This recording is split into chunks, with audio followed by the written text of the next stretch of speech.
Everyone welcome to my new video. আজকে এই ভিডিওর মাধ্যমে জানতে পারবেন নিউ হিরো এক্সট্রিম 160R4B এবং আগের হিরো থ্রিলার 160R4B থেকে কি কি আপডেট করা হয়েছে এবং কতটুকু চেঞ্জেস নিয়ে আসা হয়েছে। বাইকটিতে 4টি বিগ আপডেট অথবা চেঞ্জেস নিয়ে আসা হয়েছে। তার মধ্যে প্রথম হচ্ছে প্রাইসিং। হিরো থ্রিলার 160R4B এর প্রাইস ছিল 2,54,000 টাকা, যদিও বা কমিয়ে শেষের দিকে 2,35,000 টাকায় সেল হচ্ছিল। সেখানে নিউ হিরো এক্সট্রিম 160R4B এর প্রাইস 2,40,000 টাকা, যেটি আমার মতে খুবই ভালো প্রাইসিং।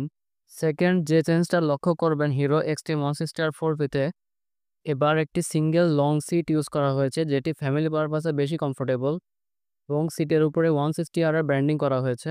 এর আগের থ্রিলার মডেলটিতে স্প্লিট সিট ছিল, তবে এখন সিঙ্গেল সিট হওয়ায় আরও বেশি কমফোর্টেবল হবে। থার্ড চেঞ্জ হলো এবার নিউ শেপের এলইডি টেল লাইট ইউজ করা হয়েছে। এর আগের থ্রিলার মডেলটিতেও এলইডি টেল লাইটই ছিল, তবে ডিফারেন্ট শেপের। এবারের ব্যাকলাইটের ডিজাইনটি আরও বেশি শার্প এবং এজি করা হয়েছে। আমার পার্সোনালি এই ব্যাকলাইটের ডিজাইনটি বেশি পছন্দ হয়েছে। ফোর্থ, এবার সবথেকে বড় আপডেট, হিরো এক্সট্রিম 160R4B-তে এবার ইউজ করা হয়েছে ডুয়াল চ্যানেল এবিএস এবং এখানে ডুয়াল চ্যানেল এবিএস এর স্টিকারিংও করা আছে, যেখানে এর আগের থ্রিলার 160R4B-তে ছিল সিঙ্গেল চ্যানেল এবিএস।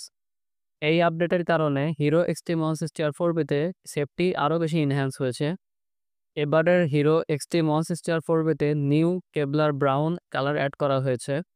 তো এই ছিল এবারের হিরো এক্সট্রিম 160R4B এর 4টি বিগ আপডেট। বর্তমানে হিরো এক্সট্রিম 160R4B বাংলাদেশি বাজারে সবথেকে affordable dual channel ABS bike এবং বাইকটির লুকস, ফিচার, ইকুইপমেন্টের দিক থেকেও পিছিয়ে নেই। ওভারঅল বাইকটি আমার খুবই পছন্দ হয়েছে। Thanks for watching this video. By.